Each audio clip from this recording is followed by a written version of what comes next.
오늘은 요한복음 강의 65번째 시간입니다. 요한복음 5장 19절에서 23절까지 말씀입니다. 땅에서 일어나는 가장 놀랍고 기이한 일. 이 땅에 수많은 일이 일어나고 있죠. 어떤 가수는 세상은 요지경 속이라고 이야기를 했는데, 세상의 전쟁의 소식, 기근, 태풍, 이상 기온, 여러 가지 바이러스 사건들, 이런 일들 때문에 수많은 생명들이 없어지고, 그러니까 그날 일어나는 모든 뉴스들을 보면 과연 저런 일이 어떻게 일어날 수 있을까, 이런 것들이 굉장히 많이 있지 않습니까? 정말 요지경 속이죠. 그러나 이 땅에서 저는 오늘 가장 놀랍고 기이한 일이 무엇인가, 그 부분을 좀 살펴볼까 합니다. 그것은 바로 복음입니다. 진리입니다. 생명입니다. 아버지가 왜 이런 말씀들을 우리에게 주시고자 원했는지, 특별히 복음서를 통해서 또 요한복음에서 예수께서 직접 하신 말씀을 빨간 글씨로 이렇게 성경에 기록해 놨지 않습니까? 그러니까 예수께서 직접 하신 말씀, 이런 부분들을 요즘에 보면 막 심장이 저 같은 경우 요동치는 것 같아요. 주님께서 하신 말씀을 이렇게 다시 쭉 보고 있으면 막 생명력이 넘치고 뭔가 꿈틀거리는 걸 느껴지고, 이 말씀이 이런 의미였구나, 이런 것이 깨달아지면 막 어떻게 주체할 수가 없는 기쁨과 감격이 막 넘쳐나는 것을 경험할 수가 있습니다. 오늘 이 본문들을 통해서 주님께서 이런 말씀하실 때 어떤 의도로 하셨을까, 이런 데 초점을 맞춰서 한번 여러분도 같이 쭉 읽어가셨으면 좋겠습니다.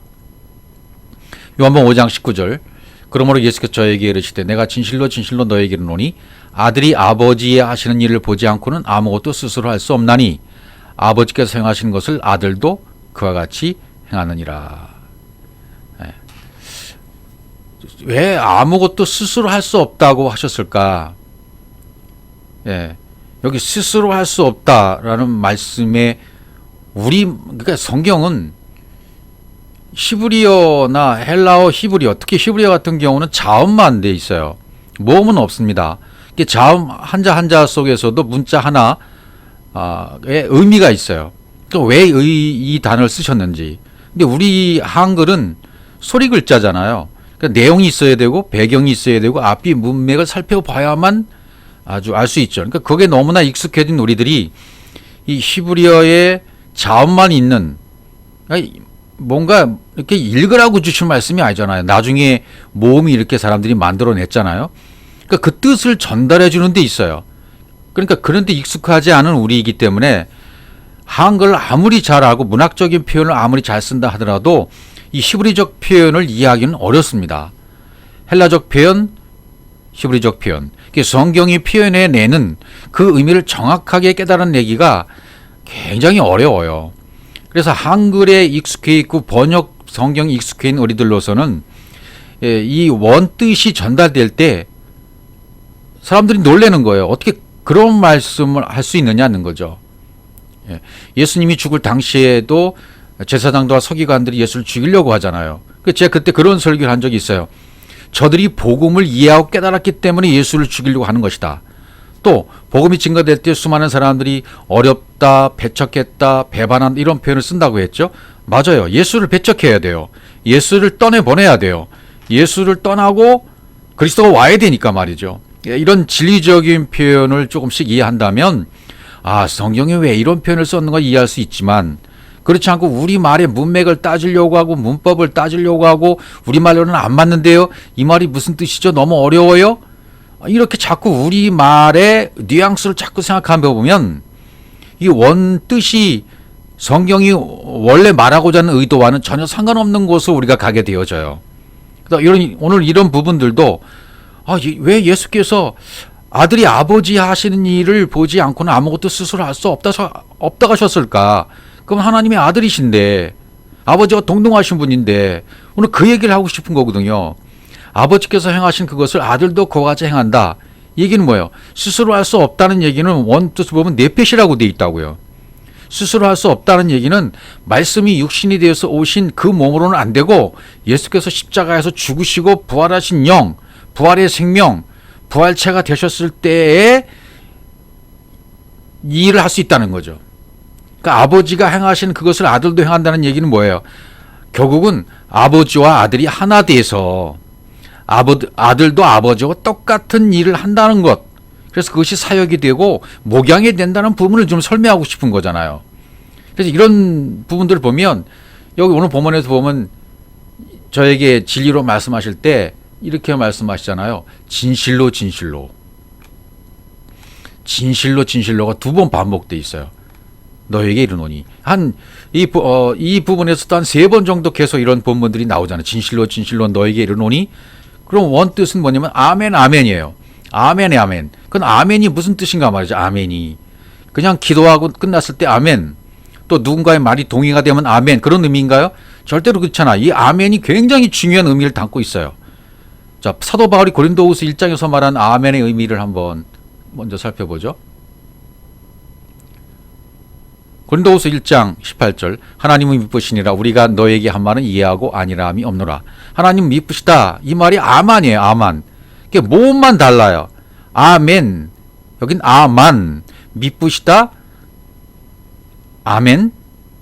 이게 똑같은 단어가 쓰였다고요. 이게 모음만 다른 거죠. 그러니까 전달해 주시고자 하는 의미는 같다.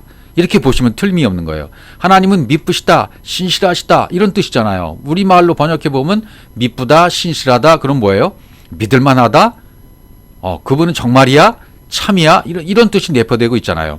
그러니까 아멘, 아만이라는 의미니까 하나님은 미쁘시다, 아만이다 그러면 하나님의 진리가 이렇게 점점 내 안에서 확장되어 가서 하나님의 진리적인 것으로 되어가는 걸 얘기하는 거예요. 하나님은 미쁘시다 우리가 너에게 한 말은 이해하고 아니라함이 없노라. 이해라는 말도 우리말로 예스 그런 뜻이 아니에요. 맞아요 그런 뜻이 아니에요. 이건 하야 존재를 말하고 있어요. 존재. 이해하고 아니라. 성경은 부정이 없어요. 하나님에게는 부정이 없습니다. 아니라함이 없어요. 하나님에게는 악이 없는 거죠. 절대로 그분에게 그런 것이 없어요. 그러니까 여기서 이해라고 한 것은 하야 존재를 말하는 겁니다. 존재적인 것을 말하는 거예요. 그러니까 아만 하야 이런 존재적인 것을 말하고 하나님 자기 자신에 대한 얘기를 하고 있는 것이거든요. 19절 보시면 우리 곧 나와 실로와 너와 디모데로 말미암아 너희 가운데 전파된 하나님의 아들 예수 그리스도는 이해하고 아니라함이 되지 않았으니 저에게는 이해만 되었느니라 이렇게 되어 있잖아요. 저에게는 이해만 되었다. 여기도 이해만 되었다라는 말은 똑같은 여기서 예라고 계속 나와 있지만 원 단어에 표현된 것은 약간씩 달라요. 1장 18절에서의 예는 하야라는 단어가 쓰였고 19절에서의 여기서의 예라고 단어는 바드라는 단어가 쓰였어요. 내 안에서 열렸다 말이죠. 예가 되었다. 열렸어. 동의가 됐어. 그런 의미가 되는 거죠. 예하고 아니람이 되었다. 이 말은 뭐냐면 예만 되었다. 그러니까 이게 굉장히 중요한 말이 될 수 있고요. 특별히 이 아멘이란 말은 그 뒤에 있는 말씀 20절을 보면 살펴보면 알 수 있겠지만 자 20절 보시면 하나님의 약속은 얼마든지 그리스도 안에서 이해가 되니 이렇게 되어 있죠. 그런즉 그런 말미암아 우리가 아멘하여 하나님께 영광을 돌리게 됐느니라 이렇게 되어 있어요. 그러니까 이건 아멘이란 말은 우리가 알고 있는 그런 의미가 아니라는 걸 분명히 먼저 알 수 있고 하나님의 약속이라는 건 또 뭡니까? 하나님의 약속은 얼마든지 그리스도 안에서 이해가 된다. 여기도 예라는 단어가 앞에 썼던 그런 뭐 바드라든지 하야 그런 단어가 또 아니에요. 여기는 이해가 된다는 말은 그냥 모든 것이 그리스도 안에 들어갔다. 하나님과 하나 되었다는 그런 의미에서의 이해예요. 모든 것이 생명이 되고 존재가 되었다는 의미에서의 이해란 말이죠. 그렇게 우리말로 번역할 수밖에 없는 그런 고충이 있죠. 번역가들은. 이런 깊이 있는 언어를 모른다면 이렇게 번역할 수밖에 없어요. 하나님의 약속이란 말은 내 안에서 그 말씀이 하나님이 하신 말씀이 새겨졌어요. 새겨지고 완성이 돼버렸어요. 그러니까 생명이 돼버린 거죠. 그걸 약속이라고 그래요. 하나님이 약속이 이루어졌다는 말은 뭐예요? 하나님의 생명이 되었다. 내 안에서 그 하나님 말씀이 이루어져서 새겨졌고 완성이 되었다. 생명이 되었다. 그런 의미가 약속이에요. 그것이 얼마든지 그리스도 안에서는 들어간 걸 얘기해요. 하나님 안으로 들어간 것, 그리스도 안으로 들어가서 그리스도와 하나가 된 것, 그걸 얘기해요. 예가 되니 생명이 된 것이니, 그러면 우리가 아멘하여 영광 돌리게 된다. 아멘이란 말은 뭐냐면, 그러니까 그렇게 된 거예요. 하나님이 진리의 약속의 말씀이 그대로 됐을 때, 창세기 1장 1절이 완벽하게 완성되었을 때, 그때 아멘 할 수 있다는 거예요. 아멘이 되는 거예요, 그때. 아무 때나 기도의 취임새를 맞추기 위해서 아멘 뭐 그런 거 아니란 말이죠. 목회자들도 이걸 모르고 성도들 이걸 모르니까 아멘 좀 많이 해주세요. 내가 설교하는 말이 힘이 되게 아멘 좀 많이 해주세요. 이건 원문하고는 전혀 상관없는 얘기란 얘기죠. 아멘이라는 말은 이루어진 거예요. 보가 된 거예요. 연합이 된 거예요. 하나가 된 겁니다. 말씀이 이루어진 겁니다. 하나님으로 만들어진 것입니다. 그리스도로 완성이 된 것입니다. 그렇게 아멘하면 하나님께 영광을 돌리게 된다. 카보드가 된다. 그런 뜻이 되는 것이죠. 그러니까 이거 1장 19절에서 진실로 너에게 이르노니, 이게 얼마나 중요한 얘기인지를 알 수 있죠. 아들이 아버지 하신 일을 보지 않고는, 그렇게 돼요. 보지 않고는 그랬죠. 아버지 하신 일을 본다는 것은 뭐가 될까요? 본다라는 말은 이미 설명을 한번 드린 적이 있는데, 말씀이 전달되는 거예요. 라라는 말은 하나님이 품고 있는 것을 준비시켜 주는 것이고, 나타내 보여주시는 것이고, 그래서 그분이 하신 말씀이 전달되는 그 의미가 바로 라라는 뜻이에요. 보다. 그래서 몇 군데 한번 살펴보면요. 이사야 역정 10절, 눈으로 본다. 이 백성이 마음으로 둔하게 하며 그 귀가 막히고 눈이 감기게 하라. 염려컨대 그들이 눈으로 보고 귀로 듣고 마음으로 깨닫고 다시 돌아와서 고침을 받을까 하노라. 눈으로 보고, 이렇게 돼 있죠. 눈으로 보고, 그들이 눈으로 보고, 눈으로 본다는 것은 어떤 뜻일까요? 눈으로 본다는 것은 하나님의 말씀을 듣고 이해하고 그에게로 돌아간다, 그런 뜻이거든요. 그러니까 본다라는 의미는 그분이 나타내 주시고 준비해 주신 것을 우리가 받아들였을 때, 이해하고 그분에게 돌아갔을 때, 슈브가 되었을 때 그걸 보았다라는 표현을 쓸 수가 있고요. 또 창세기 7장 1절, 여호와께서 노아에게 이르시되 너와 네 온 좀 방주로 들어가라. 내가 이 시대에 내 앞에서 의로움을 내가 보았음이라.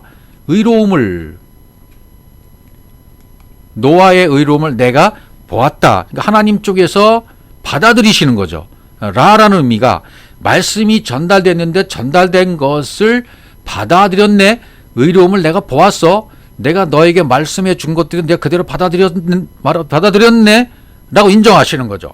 받아들이시는 거죠. 또 다른 표현들을 보면 사무엘상 16장 1절, 여기는 이제 예비하시는 거예요. 여호와께서 사무엘에게 이르시되 내가 이미 사울을 버려 이스라엘 왕이 되지 못하게 하였거늘 네가 그를 위해 언제까지 슬퍼하겠느냐. 너는 기름을 뿔에 채워가지고 가라. 내가 너를 베들레헴산 이새에게로 보내리라. 하나님이 지금 뭔가 준비하시는 거죠. 왕권을 다른 사람에게 넘기는 걸 준비하시는 거죠. 이게 창세기 22장으로 가보시면 똑같은 단어예요. 아브라함이 가로되 8절, 아들아 번제할 어린 양은 하나님이 자기를 위하여 친히 준비하시리라고 두 사람이 함께 나가서 친히 준비하시리라. 이게 라라는 단어예요. 여호와께서 준비하신다. 그분이 나타내시고 준비하신다. 이게 여호와 이레라고 우리가 알고 있잖아요. 하나님이 우리를 위해서 준비하신다. 자기 자신을 위해서 준비하시는 거죠. 우리를 위해서 준비하시는 것이 아니라 자기 자신을 위해서 준비하시는 거예요. 하나님의 계획이에요. 하나님의 비밀이 이루어지는 계획이에요. 이런 것들을 아버지가 하시는 일을 본다라는 라라는 단어를 썼다는 얘기죠.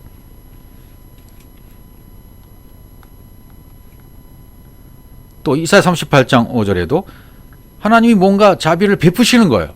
너는 가서 시스기에게 이르기를 네 조상 다윗의 하나님 여호와께서 이같이 말씀하시기를 내가 내 길을 들었고 내 눈물을 보았노라. 여기도 보았노라 할 때 라예요. 보았어. 내가 네 마음을 알았어.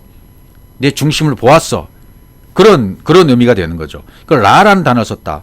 그러니까 아버지 하신 일을 본다.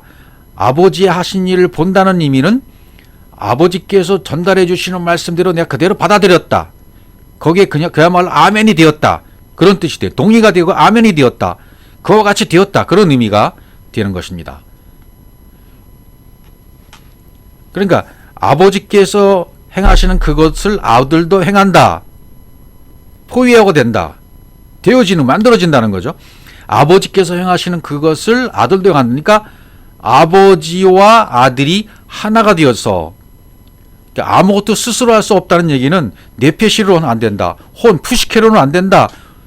푸뉴마, 루아우, 영이 되어야 할 수 있다는 얘기가 되는 것이고, 영이 된다는 얘기는 아버지와 아들이 하나 된다는 얘기고, 또 아버지와 아들과 우리, 이 복음을 받아들이는 우리 모두가 하나 된다는 얘기예요.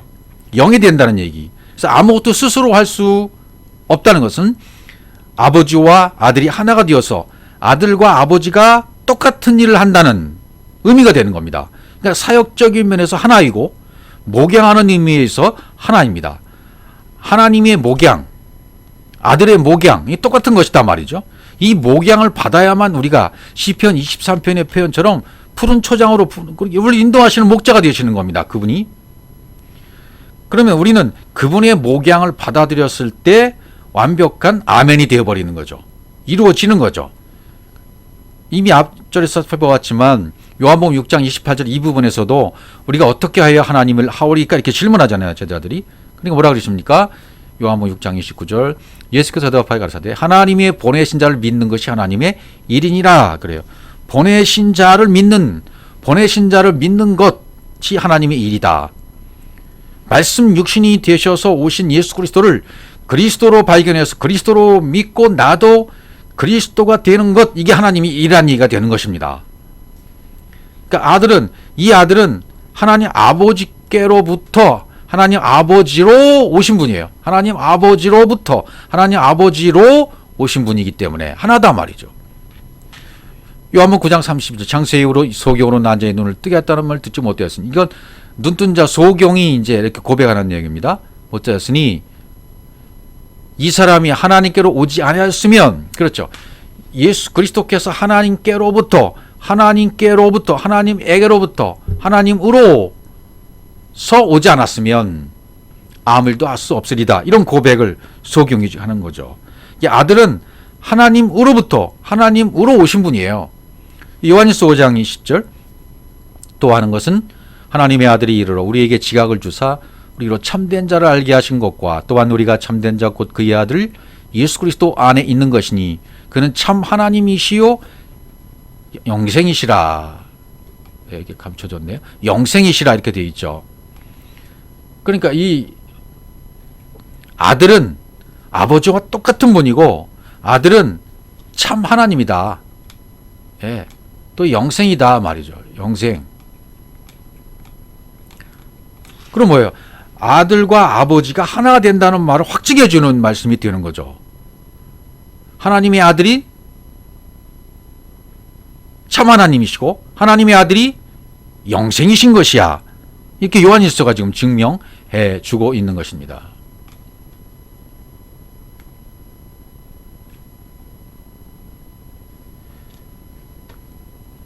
그다음 요한복음 20장 가기 전에 그 다음 구절을 보면 요한복음 5장 20절입니다. 아버지께서 아들을 사랑하사 자기 행하시는 것을 다 아들에게 보이시고 또 그보다 더 큰 일을 보이사 너희로 기이 여기게 하시리라. 여기 이제 기이 여기게 하시리라. 놀랍게 하시리라. 이런 표현이 나오는 거죠. 예.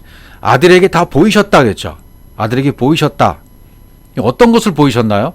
한 그 부분을 보죠. 요한복음 20장 19절에 보면 옆구리를 보이셔요. 이날 그 안식 후 첫날 저녁 제자들이 유대인을 들여 모인 곳에 문들을 닫았더니 예수께서 오사 가라운데 서서 가라사 때 너희에게 평강이 있을지어다. 이제 부활하신 부활체로 나타나신 거죠. 20장 20절 이 말씀을 하시고 손과 옆구리를 보이시니 그랬어요. 손과 옆구리를 보이셨다. 제자들이 주를 보고 기뻐하더라. 손과 옆구리를 보이셨다. 이게 역시 라라는 단어를 쓴 거야. 똑같은. 그러니까 진리의 손을 옆구리에 넣었다. 옆구리에 넣으니까 진리의 손이 되었다. 뭐 그런 표현이 되는 겁니다. 손가락을 못자국에 넣고 보니까 손가락을 이 못자국에 넣고 보니까 의로운 손이 되었다. 진리의 손이 되었다.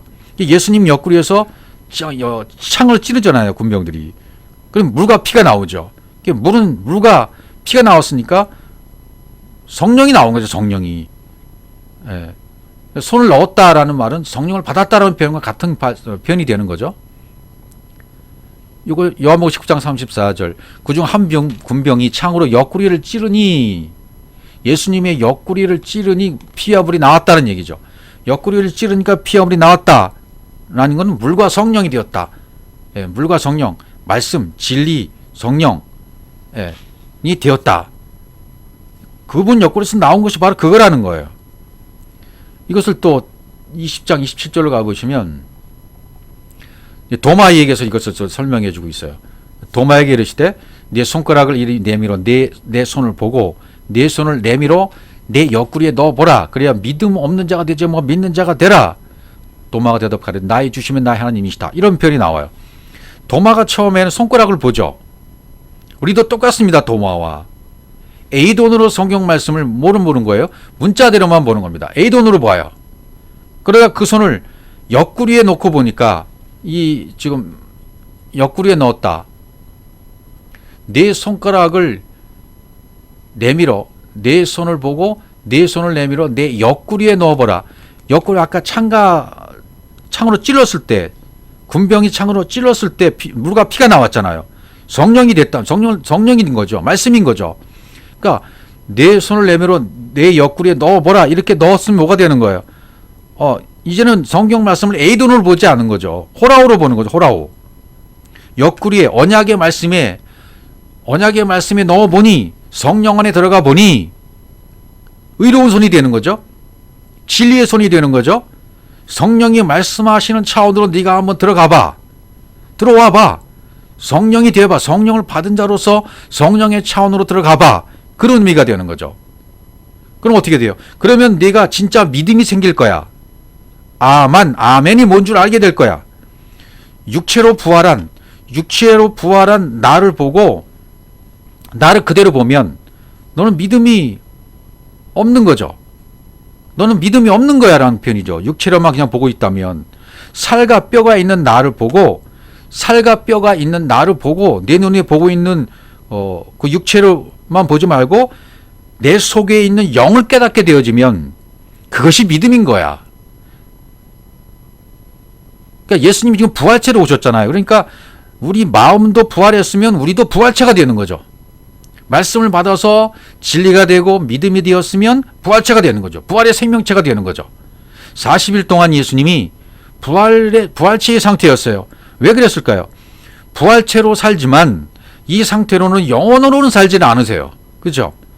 진짜 영, 진짜 하나님의 나라, 진짜 영생이 무엇인지를 가르쳐 주기 위해서 40일 동안 부활체의 생명으로 우리에게 보여주신 거죠.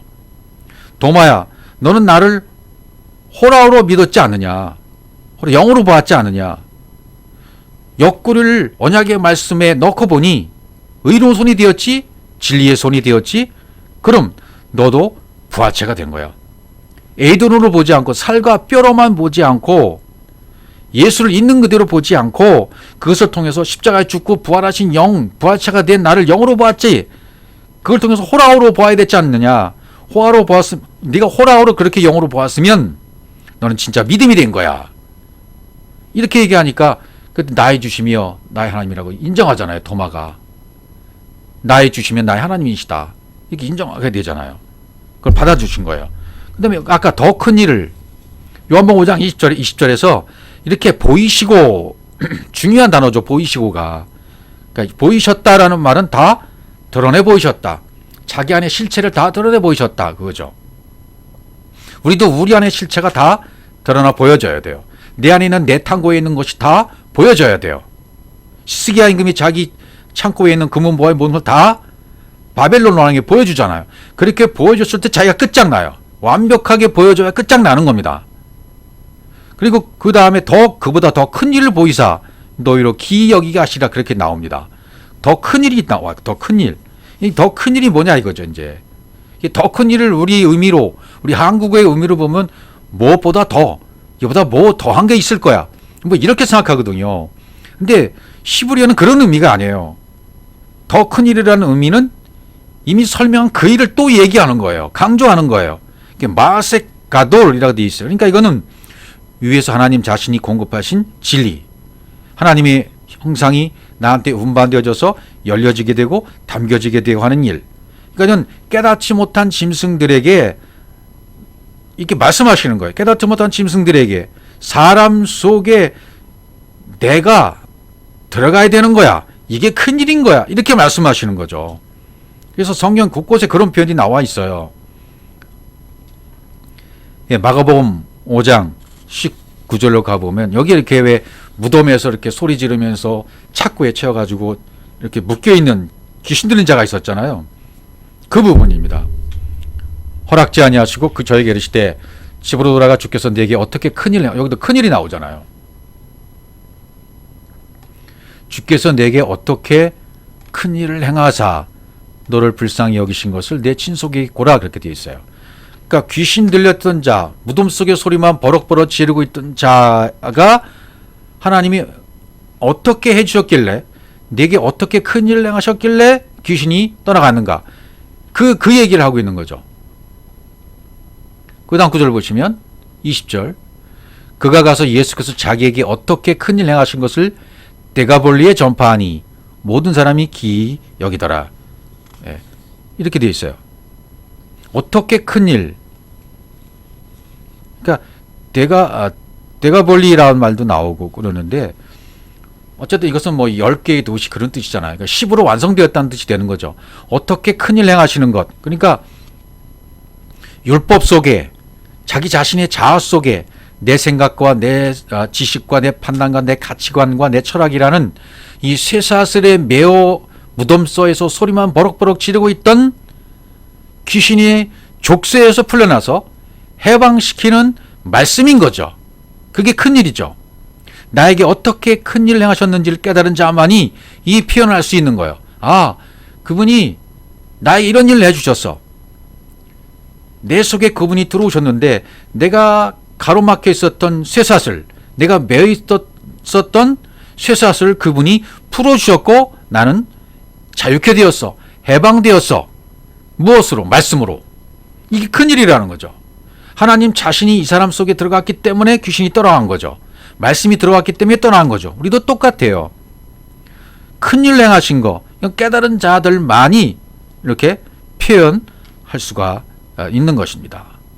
그러니까 완벽한 10으로 데가볼리에 전파했다라는 얘기잖아요. 10으로 전파되었다.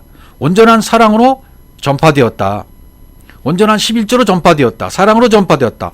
완전하게 만들어졌다. 이것을 전파했다, 이렇게 소비하는 거죠. 그래서 모든 사람이 기이 여기는 거, 놀랍게 여겼다, 이런 표현이 나오게 되는 겁니다.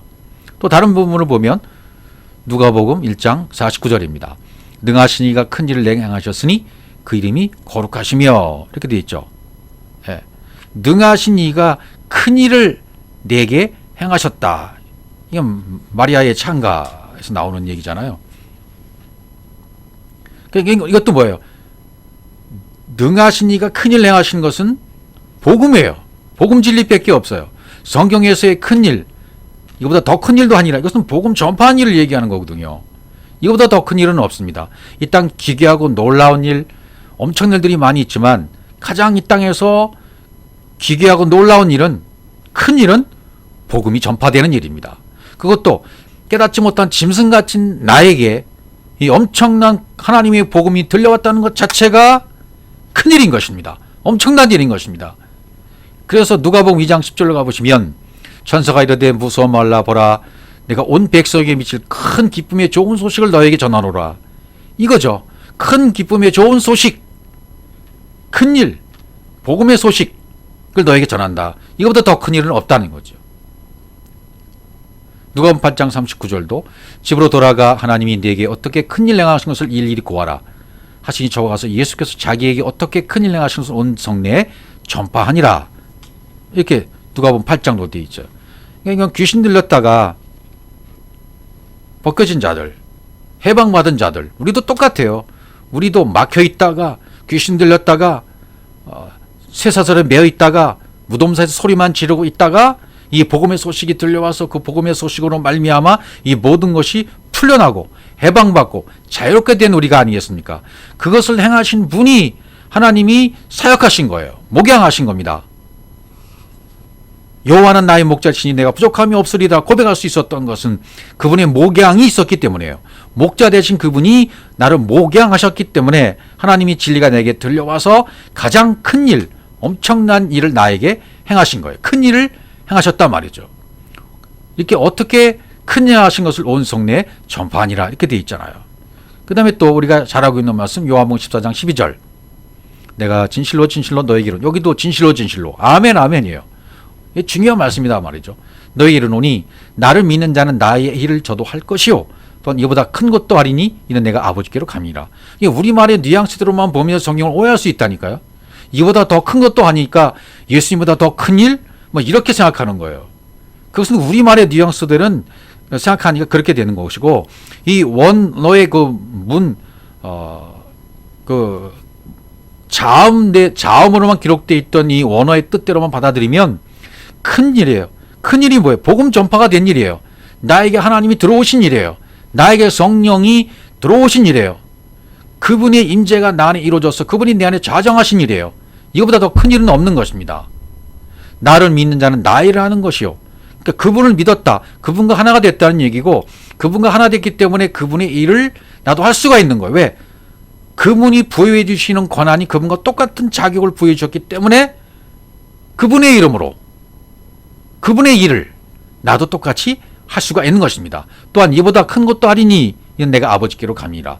아버지께로 가서 아버지께로 부활 승천해서 가시면 나에게로 자정이 오시는 건데 그렇게 되면 이보다 큰 것도 아니라 이것은 네가 나보다 예수님보다 더 큰 일을 한다는 그런 의미가 아니라 예수님과 똑같은 일을 하나님 아버지께서 나에게 부여해 주신 그 일을 너도 할 수 있는 거야. 똑같은 일을 얘기하는 겁니다. 예. 그렇기 때문에 이것이 기이하고 놀라운 일이라는 거예요. 내가 아버지께로 감이니라. 그러니까 우리말의 뉘앙스대로 속으시면 안 됩니다.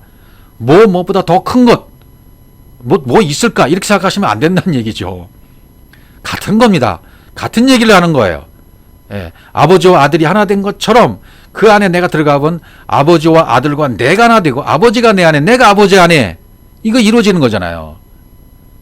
그렇게 되어지면 놀라운 일이 일어나는 것이라는 얘기죠. 사도행전 2장 11절 여기 오순절 성령 임하는 사건이잖아요. 그레디인과 아라비안들이라 16개국 언어로 알아들었어요. 우리가 각 방언으로 하나님의 큰 일을 말함을 듣는도다. 그러니까 알아듣지 못했던 방언이 새 방언으로 알아들었다는 얘기예요. 하나님의 큰 일을 말함을 듣는도다. 하나님의 복음의 말씀을 진리의 말씀을 알아들었다는 얘기예요. 창세기 1장 1절이 들어왔다는 얘기예요. 성경은 창세기 1장 1절 한 구절이잖아요. 그 중에서도 베레시트잖아요. 베레시트가 성취되는 걸 얘기해요. 각 방언으로 그 나라 16개국 언어로 못 알아들었던 말씀들이 해석이 되어져서 새 방언으로 알아들었다 그런 말이죠. 하나님의 큰 일을 말함을 듣는도다. 이게 복음의 말씀을 받아들인 거예요. 그 진리의 말씀이 들려온 거예요. 이건 목양으로 사역으로 이루어진 거죠. 왜? 성령으로 행하셨기 때문에. 그래서 이 기이 여김을 받으리라 그런 편이 나왔던 거죠. 기이 여겼다, 놀랍게 여겼다는 타마라는 단어인데요. 진리로 온전히 아주 완벽하게 완성돼서 그 존재로 호흡하고 있다. 그게 기이란 뜻이에요. 여기게 되었다. 진리가 전해져서 점점 확장되죠.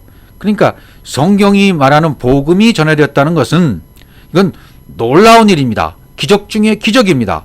진리가 완벽하게 온전한 10으로 완성이 되었다는 말이 되는 거죠. 온전한 11조로 완성이 된 거야. 내가 너를 11조가 되게 해줄게 라고 말씀하셨죠. 그분이 십자가에서 친히 11조가 되어줬던 것처럼 나도 너를 11조가 되게 해줄게. 11조는 돈이 아니라고 그랬죠. 어떤 존재가 되는 것을 얘기해요. 온전한 사랑으로 하나 된 거죠. 완전하게 만들어졌기 때문에 놀라운 일이 된 거죠. 11조는 완벽하게 하나님으로 돌아가는 일이에요. 하나님께로 돌아가는 일이에요. 슈브가 되는 일이에요. 하나님께로 돌아가서 슈브가 되었다. 완벽하게 하나님으로 돌아갔으면 온전한 11조로 완성이 된 거예요. 그래서 요한복음 5장 21절로 넘어가면 아버지께서 죽은 자들을 일으켜 살리신 같이 아들도 자기의 원하는 자들을 살리시느니라. 죽은 자들을 살리신다. 에트 하메팀 이렇게 돼 있어요. 그러니까 하나님의 속성이 담긴 진리로 완성된 자들을 죽은 자들을 이렇게 살리신다. 그러니까 죽은 자들을 이렇게 살리신다. 그러니까 우리 말로 굳이 설명하자면 앞에 있는 죽은 자들 뒤에는 일으켜 살리심 동의어예요. 같은 말이 되는 거예요. 죽은 자들은 뭐예요? et 하메팀, 하나님이 속성이 담긴 진리로 완성된 자들을 말하는 거예요. 진리로 완성됐는데 하나님의 것이 완벽하게 들어가 있는 자들. 그들이 누구예요? 그러니까 그들은 일으켜 살리신 자들이에요. 일으켜 살리심을 받은 자들이 그들이 바로. 일으켰다. 에게이로 일어났다. 아이로 일어났다. 살리신다. 하야. 존재가 되었다. 일으키시고 살리시. 아버지는 일으키시고 살리시죠. 아들도 일으키시고 살리셔요. 똑같아요. 그래서 원하는 자들을 살리신다 되어 있죠. 에트 아세르 하페츠, 살리시는데 이것이 기쁨인 거예요. 하페츠라는 단어는 기뻐하다, 즐거워하다라는 의미거든요. 원하는 자들을 살리신다. 이 말은 아들이 기뻐하는 자들을 살리시는데 왜 기뻐하고 즐거운 일일까? 이게 자들일까? 이들이요. 자기 자신과 똑같은 형상을 받았으니까 하나님의 형상과 똑같죠. 하나님의 영을 받았죠. 하나님의 모든 속성이 그대로 담겨졌죠. 생명의 말씀으로 열매를 맺은 자들이기 때문에 기뻐하고 즐거워함으로, 이게 원하는 자들이라는 의미예요. 기뻐하고 즐거워하는 하페츠, 원하는 자들을 살리시느니라. 그러니까 이렇게 되면 그냥 자연스럽게 어떤 생명이 된 거죠. 생명을 호흡하는 존재로 살아가게 되는 거죠. 영혼으로의 존재가 되는 겁니다. 이것이 살렸다는 말의 의미가 되는 것입니다. 22절로 가보시면 아버지께서 아무도 심판하지 않으시고 심판을 다 아들에게 맡기셨다. 아무도 심판하지 아니하시고, 앞에 여기 심판이 둘 나오죠. 앞에 심판과 뒤에 심판이 단어가 달라요. 앞에 나오는 심판은 헬라어로 하면 크리노, 히브리어는 딘, 열리고 확장하는 일을 얘기하고, 뒤에 나오는 심판은 크리시스예요. 미슈파트예요. 히브리어는 미슈파트로 얘기해요. 히브리어로 말하면 앞에 있는 심판은 딘, 열리고 확장되는 일. 아버지께서는 아무도 이 심판을 안 하신다. 그리고 미슈파트의 심판은 아들에게 다 맡기셨다. 맡기셨다는 말은 디돔이 넘기셨다, 세우고 만들었다, 그런 의미가 되잖아요. 그러니까 미슈파트라는 얘기 뭐였죠? 앞에 심판은 딘이라고 그랬죠. 열리고 확장되는 그런 심판이죠. 뒤에 심판은요, 하나님의 형상으로 열매 맺고 진리가 완벽하게 세워지는 것을 말해요. 그러니까 여러분, 이거 심판이 나쁜 게 아니에요. 너무너무 좋은 겁니다. 우리가 심판받고 사망의 선고를 받아야 돼요. 아버지로부터 심판 받아야 되죠. 그리고 그 심판을 아들에게 이양했는데 그 아들의 심판을 받아야 돼요. 그 아들의 심판을 받으면 어떻게 돼요? 그 아들의 심판을 받아버리면 내 존재를 깨닫고 진리가 되고 말씀이 되고 베레시트가 되어버리는 거예요. 이 심판을 받아야만 가능한 것입니다. 심판을 받으면 어떻게 되죠? 내가 죄인이었네, 내가 아무것도 아니었네, 내가 아무것도 아니고 하나님이 다 하셨구나, 이걸 깨닫게 되는 거예요. 나는 다 틀렸구나 깨닫게 되는 거예요.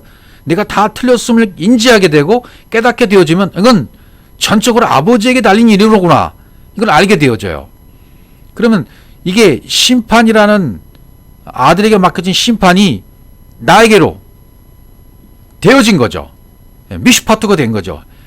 뒤의 심판이 나에게 이루어진 거죠. 아들의 심판을 받게 되는 거죠. 우리 모두가 아들의 심판을 받아야 돼요. 그렇게 되어지면, 아들의 심판을 받게 되어지면 사망 선고를 받게 되어지고, 사망 선고를 받게 되어지면 육은 끝장나는 거죠. 그리고 생명으로 다시 살리심을 받아 일어나게 되는 거죠. 세움을 받게 되는 거죠. 베레시트가 되는 거죠. 근데 이 아들은 빛으로 보혜사로 오신 아들이에요. 그 아들의 심판을 우리가 받아야 된다는 말이 되는 거죠. 빛으로 오신 아들. 요한복음 3장 19절, 그 정죄는 이것이니, 심판이죠, 정죄가. 이 정죄는 이것이니, 미슈파트는 이것이니, 빛이 세상에 왔을 때 사람들이 자기 행위가 함으로 빛보다 어둠을 더 사랑한 것이니라. 이렇게 되어 있어요. 심판은 어두움에 있는 자들에게 빛을 전달해 주는 것이 심판이에요. 빛보다 어둠을 더 사랑한 자들이 있는데 이들에게 빛을 확 비춰주시면 어둠이 아닌 거네, 빛인 거네 라고 빛을 받아들이게 돼요. 그러면 심판을 받은 거예요. 그 빛이, 그 진리가, 그 말씀에 의해서 심판받고 사망 선고를 받았기 때문에 살아나는 거라 그 말이죠. 그러면 이것은 왜 일어날 수 있을까요? 이런 심판을 받을 수 있는 것은 뭐냐면 하나님의 비밀을 깨달았기 때문이에요. 요한복음 16장 11절 심판에 대하여라면 이 세상 임금이 심판을 받았습니다. 그렇죠?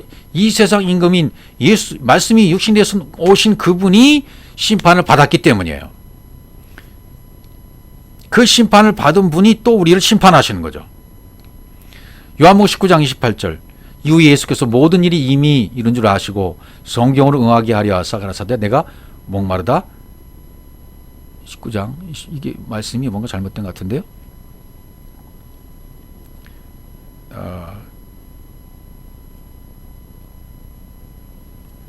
다른 구절을 제가 잘못 쓴 것 같은데요.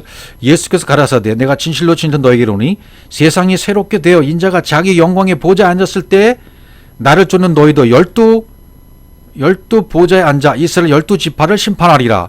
이런 구절인데 이게 원래 구절인데요. 나중에 제가 지금 수정해 드리겠습니다. 12보좌에 앉아서 이스라엘 12지파를 심판하게 된다. 이건 뭐예요? 우리가 그 존재가 되었다는 얘기죠. 하나님의 형상을 입었다는 얘기죠. 그래서 우리도 12보좌에 앉은 존재가 되어져서 12지파를 심판하는 존재, 베레시가 되어져서 존재가 되어져서 말씀이 되어져서 이 복음을 다른 사람에게 전파해서 그들을 또 심판할 수 있는 그런 자리에 앉아있다라는 것을 이야기하게 되는 것이죠. 이렇게 될 수 있는 것은요, 비밀을 깨닫게 때문이에요. 에레미 23장 22절에 그들이 만일 나의 회의에 참여했다면 그렇게 되죠. 나의 회의에, 여호와의 회의에 참여했더라면, 그럼 이 말은 뭐예요? 여호와의 회의에 참여했다는 것은 하나님의 영과 똑같은 영이 되었다면, 하나님의 비밀을 깨달았다면 그렇게 되는 거죠. 내 백성에게 내 말을 들려서 그들로 악한 길과 악한 행위에서 돌이키게 하였으리라. 그렇죠. 심판을 할 수 있게 된단 말이죠. 악한 길과 악한 행위에서 돌이키게 한다. 휴부시킬 수 있다는 얘기는 복음을 전파시켜서 그 복음으로 말미암아 저들로 인해서 심판받고 사망 선고를 받게 할 수 있는 그 자리에 앉아서 그 말을 전할 수 있는 자가 되었다. 그런 의미가 되는 거죠. 누가복음 8장 10절 가라사대 하나님 나라의 비밀을 아는 것이 너에게는 허락되었으나 다른 사람에게는 비유로 하나니 이는 저희로 보아도 보지 못하고 들어도 깨닫지 못하게 하람이라. 하나님 나라의 비밀을 아는 것이 허락받은 자가 되어야 돼요. 예, 허락받은 자가 되면 12지파를 심판할 수가 있는 거죠. 여호와의 회의에 참여한 자가 되었기 때문에, 영이 되었기 때문에. 요한복음 5장 23절 그래서 이는 모든 사람으로 아버지를 공경하는 것 같이 아들을 공경하게 하려 하심이라. 아들을 공경치 아니하는 자는 그를 보내신 아버지를 공경치 아니하느니라.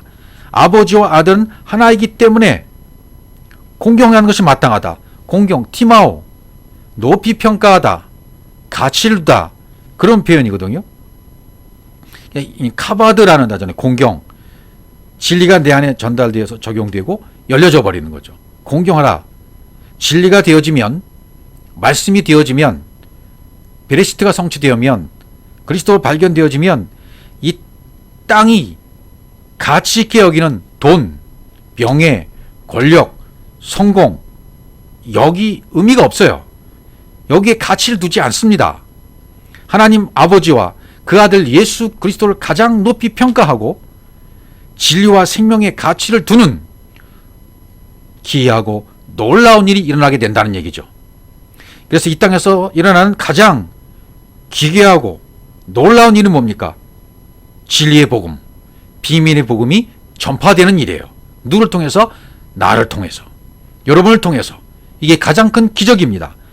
이 땅에서 일어나는 가장 놀라운 일, 기괴한 일이 나 같은 존재에게도 이 복음이 들려와서 내가 12지파를 심판한 자리에 앉아서 진리의 복음, 비밀의 복음을 전파하는 일 되는 것. 이것이 이 땅에서 가장 크고 놀라운 일이 되는 것입니다. 아멘.